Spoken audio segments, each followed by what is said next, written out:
Adelante, hermano. Hola, muy buenos días a todos. ¿Cómo están? Es un gusto ver a todo mundo por aquí conectados. Gusto verlos en todos lados. Clarita, qué gusto verla. Supongo que está en Colombia. Es un gusto poder saludarle. Qué bueno, gracias Héctor, lo mismo para mí. Acabo de recibir Gracias. la Santa Cena, me Ra uno con ustedes en la Santa Cena. ok. Bueno, Rafa, un gusto verte. Mariana, Araceli, Alejandra, Laura, Iván, la familia Sarmiento. Y luego veo dos iglesias que se unieron, una aquí, las dos de Reto, una, la Beltrán y la otra, no sé qué apellido poner ahí. Bueno, Gracias. es un gusto saludarlos el día de hoy a todos. El día de hoy vamos a estudiar un poquito lo que es la primera carta de Timoteo. Vamos a continuar con lo que había comenzado Iván la semana pasada. El día de hoy, si quieren ir conectando sus computadoras, sus teléfonos, sacando su Biblia, vamos a ver primero de Timoteo, capítulo 1, versículo 3 al 7. Pero el día de hoy me gustaría empezar contándoles algo que me llamó mucho la atención en el transcurso de la semana. Como sabrán algunos de ustedes, muchas veces yo tengo que estar visitando a algunos clientes, algunas empresas, y el día de hoy en una de las empresas, bueno, no el día de hoy, en esta semana en una de las empresas, una persona con la que estaba trabajando, me estaba contando que le habían ofrecido otro trabajo, otro puesto de trabajo, algo completamente nuevo y diferente que implicaba todo un reto y que implicaba situaciones complejas que tenía que empezar a resolver, eran muchos problemas por los que tenía que pasar. Y no sé si a alguno de ustedes le ha tocado en algún momento de su vida pasar por una situación así, que lo contratan específicamente para resolver problemas. Y lo más interesante, pues, es que muchas veces nosotros casi siempre decimos que sí, ¿verdad? Tenemos la costumbre de decir, sí, sí, yo puedo, yo soy lo máximo, yo puedo con todo. Y el día de hoy vamos a ver cómo el apóstol Pablo estaba haciendo algo muy semejante con Timoteo. Le estaba dando una misión que parecería como misión imposible. Aquí sería interesante escuchar, ¿no? El tema musical de Misión Imposible, ahí como de tururú, y así como que algo muy difícil, algo que está pasando, algo muy complicado. Y resulta que lo que le va a pedir, lo que vamos a leer a continuación, es una problemática que es constante dentro de nuestras iglesias hoy en día. Y parece que era una constante también en las iglesias del siglo I. El apóstol Pablo, a lo largo de sus 13 epístolas, normalmente siempre nos mostraba todas las verdades de la salvación que se obtiene por medio de Jesucristo y nos dejaba instrucciones para tener una vida nueva. Pero también en todas las epístolas es muy interesante que siempre tocó este tema. Es un tema que es muy, muy importante para todas las iglesias y que es una temática que desgraciadamente sigue pasándonos hoy en día. Y es el combatir las falsas doctrinas. Vamos a ver qué dice la palabra de Dios. Dice Primera de Timoteo, versículo 3 al 7, capítulo 1. El subtítulo ya desde ahí nos dice, advertencia contra doctrinas extrañas.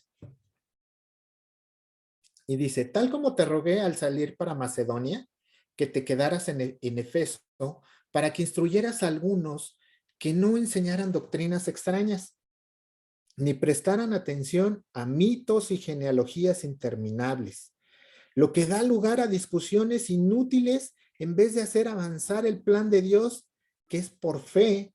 Así te encargo ahora. Pero el propósito de nuestra instrucción es el amor nacido de un corazón puro, de una buena conciencia y de una fe sincera. Pues algunos, desviándose de estas cosas, se han apartado hacia una vana palabrería. Quieren ser maestros de la ley, aunque no saben lo que dicen ni entienden las cosas acerca de las cuales hacen declaraciones categóricas. Ok, pues lo primero que podemos notar en estos versículos es que Pablo le está pidiendo que haga algo. Le está dando una instrucción que es muy interesante, pero algo que me llama mucho la atención es que hay dos palabras bien interesantes en el versículo 3. Una dice, te rogué, ¿sí? Te rogué. Tal como te rogué. Y la otra es para que instruyeras. Entonces, fíjese bien, el problema que se estaba presentando en la iglesia ya lo tenía completamente detectado el apóstol Pablo. Como les decía, es algo que ocurre muchas veces en diferentes lugares, en diferentes iglesias, pero que es muy común. Entonces, Pablo lo toca constantemente en sus epístolas. Y lo primero que hace es rogarle a Timoteo, ¿sí? Entonces, aquí seguramente era algo que ya había platicado el apóstol Pablo con Timoteo. Y podemos notar que posiblemente Timoteo se estaba negando a quedarse en Efeso.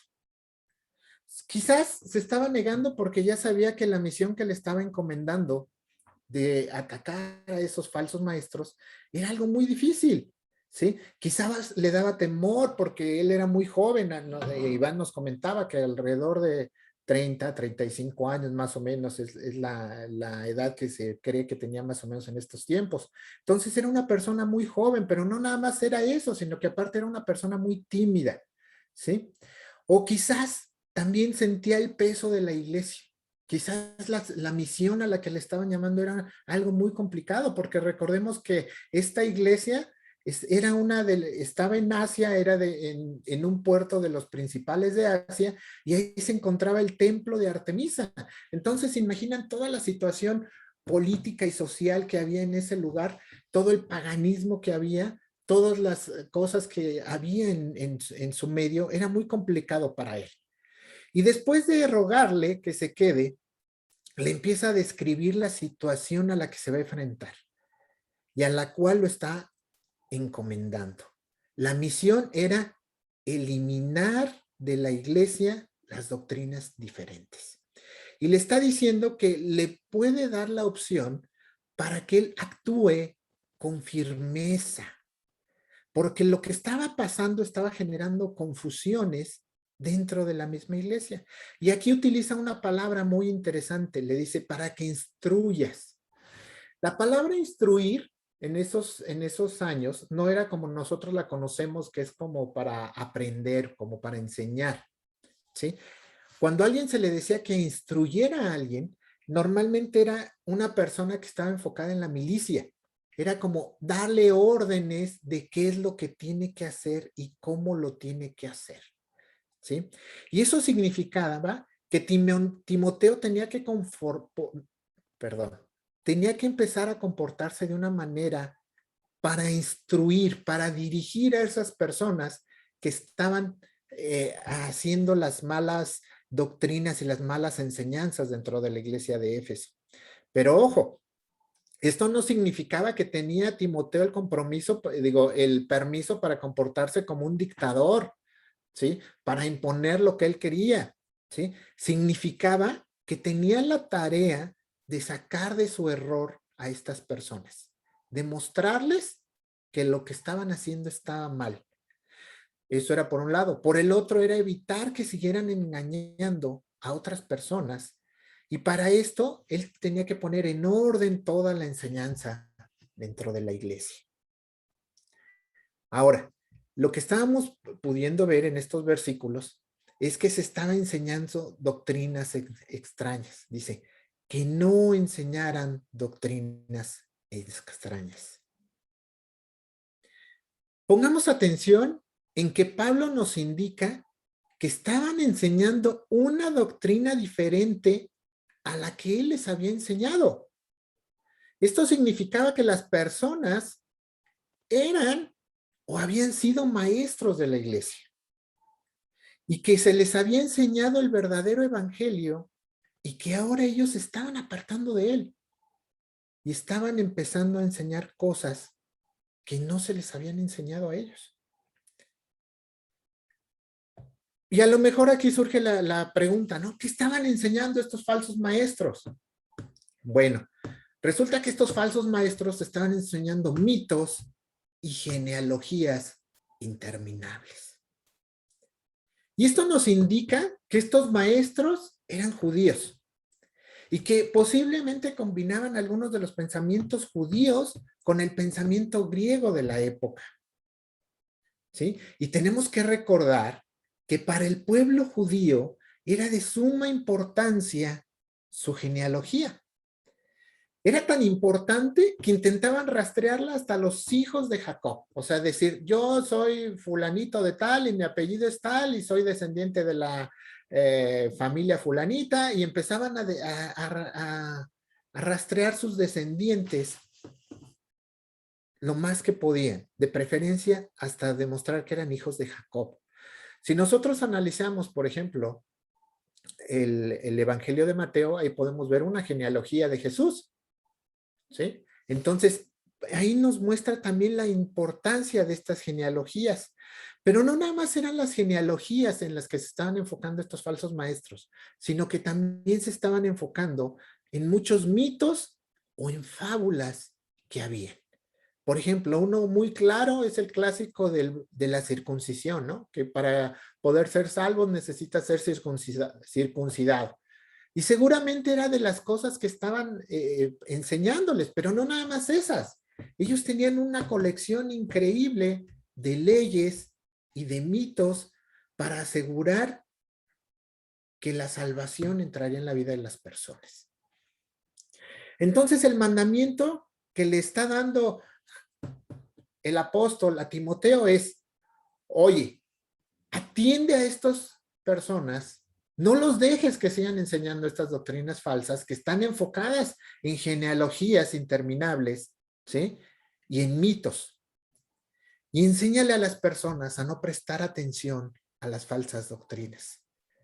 La palabra de Dios dice, ni prestarán atención a los mitos y genealogías. Es decir, que no pongan atención en esto. Y esto a lo mejor nos debería de llevar a cada uno de nosotros a tener cuidado con las personas que consideramos maestros, ya sea de nuestra vida o dentro de nuestra iglesia. Muchas veces estos maestros pueden hacer que nos desviemos de lo que hemos aprendido y de la enseñanza que realmente viene dentro de la palabra de Dios. Que abandonemos la sana doctrina y caigamos en errores, que nos alejen de los planes que Dios tiene para cada uno de nosotros, o que muchas veces nos alejemos de Cristo por considerar que nosotros no somos dignos o suficientes para poder cumplir con esas tradiciones y mitos. Veamos lo que dice Gálatas 1, versículos 6 al 9. Dice, me maravillo de que tan pronto ustedes hayan abandonado a aquel que los llamó por la gracia de Cristo para seguir un evangelio diferente, que en realidad no es otro evangelio, sino que hay algunos que los perturban a ustedes y quieren pervertir el evangelio de Cristo.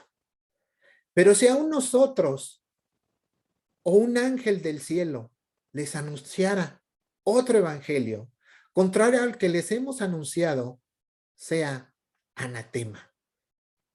Como hemos dicho antes, también repito ahora, si alguien les anuncia un evangelio contrario al que recibieron, sea anatema. Y esto nos debería de a nosotros, como creyentes, poner mucha atención en esta parte. Porque ya hemos estado viendo ahorita en el transcurso de estos minutos, que es algo común dentro de la iglesia, que haya falsos maestros que enseñan falsas doctrinas. ¿Sí? Es común, es algo que desgraciadamente pasaba hace 2000 años y sigue pasando hoy en día. Y nosotros tenemos que estar muy atentos a ver lo que nos están diciendo los maestros. Y estas falsas enseñanzas pueden tomar muchas formas diferentes hoy en día. Muchas se pueden basar en tradiciones que se han hecho desde hace años, que no tienen nada que ver con lo que dice la palabra de Dios, pero que se hacen y se siguen haciendo todos los días y únicamente es por tradición, ni siquiera porque están en la palabra de Dios. Algunos otros falsos maestros ponen énfasis en otros escritos que no son la Biblia como una autoridad para la vida de los creyentes. Y conocemos muchas sectas que están basando su vida en libros que no son la palabra de Dios. Algunos más ponen la experiencia especial que ellos han tenido para enseñar y existen mandamientos diferentes que les fueron revelados a ellos por los cuales deben de seguir llevando a la congregación. En Guadalajara hay una iglesia que así funciona, que es otra secta, la Luz del Mundo, ¿sí? La cual fue algo así, ¿no? Fue revelado algo diferente, ¿sí? Y es utilizado para llevar a los cristianos a otro nivel. Algunos más elevan el nivel del hombre al considerarlo igual a Dios o muchas veces encima a Dios. Y son capaces de bajar el nivel de Jesucristo al nivel de profeta o maestro. Algunos enseñan la importancia de ritos y mandamientos para poder recibir la vida eterna. Tienes que hacer determinadas cosas o si no, no vas a recibir la salvación y la vida eterna. Pero también otros más consideran que las escrituras, la palabra de Dios, tiene errores y no son confiables. Tiene contradicciones. Y esas son muchas de las formas que el día de hoy los falsos maestros utilizan para alejarnos de la palabra de Dios. Nosotros tenemos que aprender a tener cuidado con esos traficantes de fábulas modernas. Pueden muchos de ellos ser graduados y tener títulos impresionantes. Maestro, pastor, presbítero, X cosas. Hasta es probable que tengan altos cargos en muchas iglesias y sus iglesias sean gigantescas. Pero esto no quiere decir que están enseñando una buena doctrina. Enseñan doctrinas falsas y destruyen la fe, fomentando controversias y creando divisiones dentro de la misma iglesia. ¿Y cuál es el problema con estos falsos maestros? Existe una acusación que el apóstol Pablo hace en el versículo 7. Dice, pretendían ser llamados maestros de la ley o doctores de la ley. Y tenemos que recordar que este era un título que en esos entonces se le otorgaba únicamente a los rabinos. Los rabinos eran reconocidos como intérpretes autorizados de las escrituras. Entonces podemos ver que las intenciones de estas personas no eran únicamente enseñar cosas diferentes. Ellos querían enseñar sus opiniones como un mensaje directo de Dios. Y esto nos muestra que estas personas querían recibir ese reconocimiento de parte de la iglesia de Efeso. Y puede ser que eran motivos por soberbia, por arrogancia personal, por un deseo de sobresalir de todos los demás. Y la pregunta es, ¿pasará todo esto hoy en día dentro del cristianismo? Dentro de la vida cristiana, en las iglesias en Jalisco, en México, en América. ¿Pasará esto? Y una característica de los falsos maestros es que normalmente buscan obtener algún beneficio, ya sea para satisfacer su ego, para tener poder o incluso para obtener beneficios económicos. Y esa es una característica muy importante de los falsos maestros, desde ese entonces y hasta el día de hoy. Ahora, ¿cuáles son las consecuencias de que existan esas falsas doctrinas dentro de la iglesia? ¿Por qué no los dejamos que sigan haciéndolo y diciéndolo y nada más los tiramos dirían los chavos, de a Lucas, ¿no? Y no los pelamos. ¿Por qué no? Bueno, pues resulta que todas estas enseñanzas producen grandes problemas dentro de cada una de las iglesias. Vamos a ver unos cuantos de esos problemas que pueden generarse. Por un lado, eliminan la comunión dentro de la misma iglesia. Cuando surgen falsos maestros dentro de la iglesia, sus enseñanzas empiezan a generar problemas dentro de los integrantes de la comunidad. Se empiezan a generar bandos, se empieza a generar división. Unos sí les creen y otros no les creen. Y se empiezan a haber conflictos de que no, tú lo que estás enseñando no es cierto, no, la palabra de Dios dice esto, no, esta fue una revelación. Y empieza a haber un conflicto interno cuando empiezan a ser enseñadas estas cosas dentro de la iglesia. Y esto puede llevar a generar divisiones dentro de la misma iglesia, ya que unos defienden diferentes posturas y muchas veces eso lleva a la rotura de las iglesias. Hoy en día podemos ver que existen multitud de situaciones y de ejemplos donde diferentes líderes de la iglesia no se pudieron poner de acuerdo y lo que hacen es dividir a la iglesia y se generan pequeñas iglesitas en vez de tener una con una sana doctrina. Y cada una empieza a generar doctrinas completamente diferentes. Y esto hace también que muchas veces se generen dentro de la iglesia disputas interminables. Disputas que pueden llevar años y años.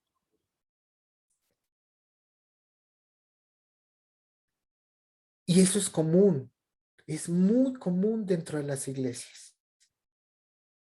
Pero lo más importante es que las personas que viven en una situación como esta dentro de su iglesia no se edifican, porque no están aprendiendo el verdadero mensaje de Cristo. Por un lado, las personas que creen en las falsas doctrinas están alejándose de la verdad y se están alejando cada vez más y más de Dios por seguir el consejo de personas y no de la palabra de Dios. Y muchas de las personas que confrontan están tan enfrascados en la disputa que se olvidan de seguir con su crecimiento espiritual únicamente por estar enfocándose en pelear con los falsos maestros. Y este es el principal problema, es que dejaban tener un verdadero crecimiento espiritual los creyentes. Ese era el problema más fuerte. Ahora, ¿qué es lo que tenemos que hacer nosotros? ¿Qué es lo que le dice el apóstol Pablo a Timoteo que debe de hacer? Pablo le da la instrucción a Timoteo para que combata a estos falsos maestros, pero les dice el por qué y el cómo puede combatir estas falsas enseñanzas. Lo primero es que tiene que aprender a combatirlos por amor. A ver, aprender a combatirlos por amor. Por un verdadero amor a Cristo. Por un verdadero amor a los hermanos en la fe. Y por un verdadero amor al mundo. Porque tenemos que recordar que la iglesia está para transformar el mundo. Para llevar el mensaje de la salvación al mundo. Entonces, lo primero que tiene que hacer una persona es reconocer si su amor por Cristo es tan grande, que si su amor es tan grande por sus hermanos en la fe y que su amor es tan grande por el mundo, que es capaz de poder enfrentar a estas personas.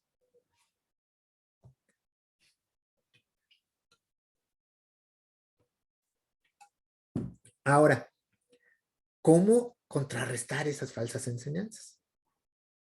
Veamos lo que dice el apóstol Pablo.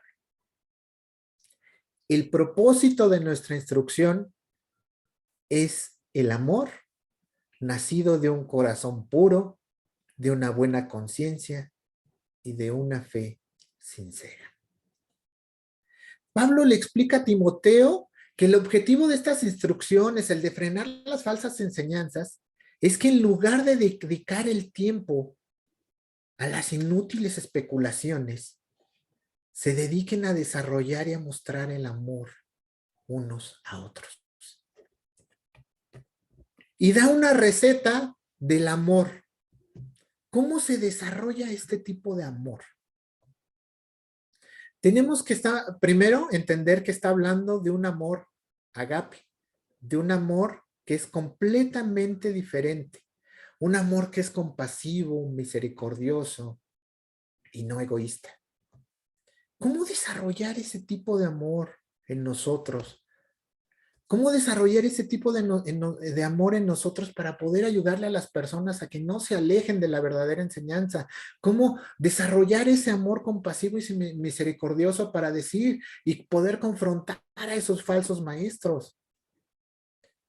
Pues nos dice la palabra de Dios que tiene que ser un amor nacido de un corazón puro. Y si nosotros lo leemos nada más, sí, muchas veces no podemos entenderlo. Pero veamos qué significaba lo de corazón puro. Tenemos que entender que para el pueblo hebreo, ¿sí? Para el pueblo al que fue escrita esta carta, el corazón se refería a las áreas de su ser interior, que incluían la voluntad, la mente y los deseos. Cuando el corazón, es decir, la voluntad, la mente y los deseos de las personas, está sucio y negro por el pecado, no pueden distinguir claramente las cosas que son gratas de Dios de las que no son gratas de Dios. Nuestro corazón, es decir, nuestra voluntad, nuestra mente y nuestros deseos, únicamente puede ser regenerada por la gracia de Dios y el poder del Espíritu Santo cuando estamos en contacto con su mensaje de salvación. Cuando estamos hablando de un corazón puro, estamos hablando de una persona que ha sido regenerada, que ha sido limpiada de su pecado y en su vida tiene una relación continua con Dios y su palabra. Entonces, lo primero que podemos notar es que tenemos que seguir teniendo una comunión con Dios y con su palabra para que podamos ser regenerados y limpiados de nuestro pecado. Después les dice que tienen que haber nacido de una buena conciencia. Y muchas veces confundimos la conciencia con el corazón. Y tenemos que entender cuál es la diferencia. Podemos decir que el corazón es el origen de los deseos y de las intenciones de lo que queremos hacer. Pero la conciencia tiene la función de evaluarlos y controlarlos a fin de producir una conducta de acuerdo con términos y normas establecidos. Es decir, yo puedo tener ganas de hacer algo, no sé qué cosa, yo puedo tener ganas de querer hacerla algo. Pero la buena conciencia tiene que ser capaz de evaluar si lo que voy a hacer es bueno y está acorde con las normas establecidas por Dios. La conciencia es la habilidad moral que nos permite decidir y discernir si nuestros actos y nuestras actitudes son correctas o equivocadas ante Dios. Una buena conciencia nos permitirá tomar decisiones moralmente buenas para conducirnos de acuerdo a nuestra fe. ¿Cómo están nuestras decisiones hoy en día? En cuanto a nuestros deseos, a nuestros pensamientos. ¿Tomamos decisiones de acuerdo a lo que Dios tiene planeado para nosotros? O tomamos decisiones de acuerdo a lo que la sociedad dice que es correcto y que no es correcto. O tomamos decisiones en base a lo que otras personas nos dicen que es correcto. ¿En base a qué tomamos esas decisiones en nuestra vida? ¿Cuál es el filtro que le ponemos a esas situaciones en nuestra vida para decidir si lo hacemos o no lo hacemos? Por eso es la importancia de tener esa buena conciencia.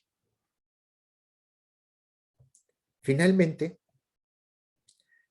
el apóstol Pablo nos dice que ese amor tiene que ser nacido de una fe no fingida.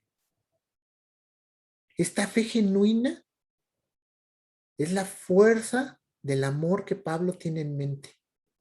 Es decir, una fe sincera, sin hipocresías, lo que producirá un verdadero compromiso. Un escritor que se llama Collantes dice, la fe sincera acepta plenamente el contenido de la doctrina y lo pone en práctica sin reservas. Mire, cuando yo estaba leyendo esto en el transcurso de la semana y este fin de semana, me ponía a analizarlo. Y me di cuenta que, desgraciadamente, me ha tocado ver estas situaciones en muchas iglesias. Me tocó verlo y vivirlo de cerca. Me tomó conciencia ver el daño que puede ocasionar un falso maestro dentro de una comunidad. Me tocó ver de primera persona el daño infligido a otras personas.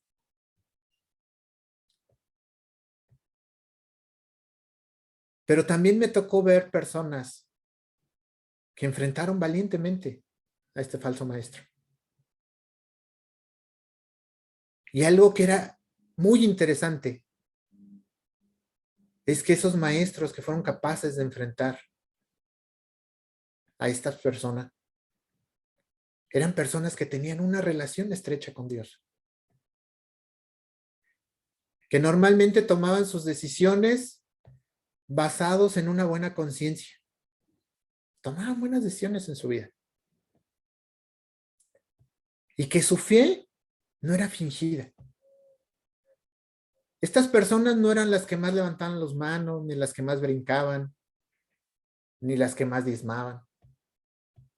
Eran personas que vivían y viven de acuerdo a lo que creen, de acuerdo a su fe, no de acuerdo nada más a lo que dicen creer. Yo puedo traer un pescadito, un collar, me puedo hacer un tatú, puedo hacer 1000 cosas para decir que soy cristiano. Pero si yo no soy capaz de mostrar el amor a Dios, a mi prójimo, a la sociedad en la que vivo,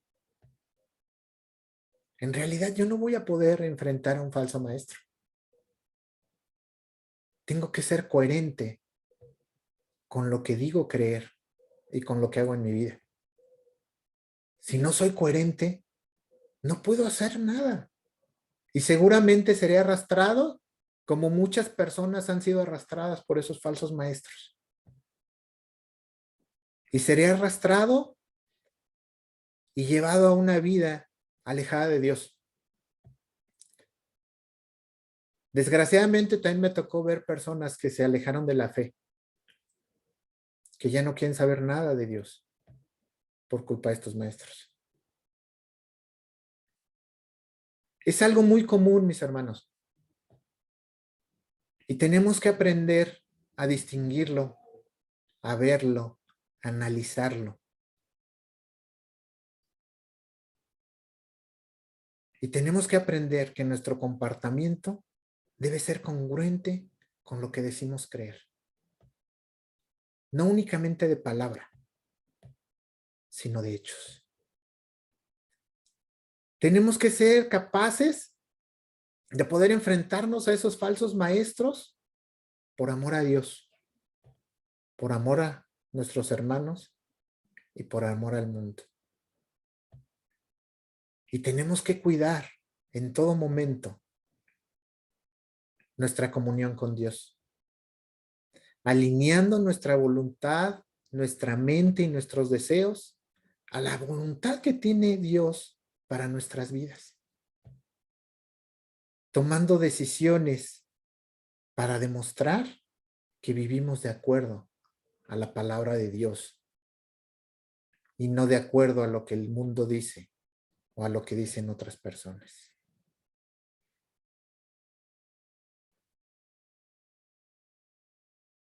Esta carta empieza con esta situación y yo estoy seguro que en muchas iglesias están pasando por esas situaciones complejas. Están viviendo con esos falsos maestros. Están luchando con esos falsos maestros. Pero tenemos que ser valientes y tenemos que empezar a confrontar a esos falsos maestros en amor y por amor a Dios. Vamos a orar. Señor, en esta mañana te doy gracias por tu mensaje, Señor. Gracias por todas aquellas personas, Señor. Por aquellos verdaderos maestros, Señor, que te buscan realmente de corazón, Señor. Por aquellos verdaderos maestros, Señor, que toman decisiones de acuerdo a tu palabra, Señor. Gracias por la vida de todas esas personas, Señor. Ayúdanos a cada uno de nosotros, Señor, a distinguir esas situaciones en nuestra vida. Porque sabemos que es algo común dentro de la iglesia, dentro del mundo, que existirán falsos maestros, Señor. Ayúdanos a poder distinguirlos, Señor. Ayúdanos a poder analizar y a poder entender que muchas veces sus palabras no son coherentes con sus hechos, Señor. Que sus palabras dicen una cosa y su actuar dice completamente otra. Ayúdanos a no alejarnos de tu palabra, Señor. Y te pedimos que desarrolles en nosotros, en cada uno de nosotros, ese amor tan grande por ti, Señor. Reconociendo el sacrificio que tú hiciste en la cruz para poder confrontar esos falsos maestros, Señor. Ayúdanos a que podamos ser coherentes con lo que decimos y con lo que hacemos en cada una de las áreas de nuestra vida. Te doy gracias por este tiempo. Pongo la vida de mis hermanos y la mía en tus manos, Señor. Gracias en el poderoso nombre de tu Hijo Jesús. Amén y amén. Gracias.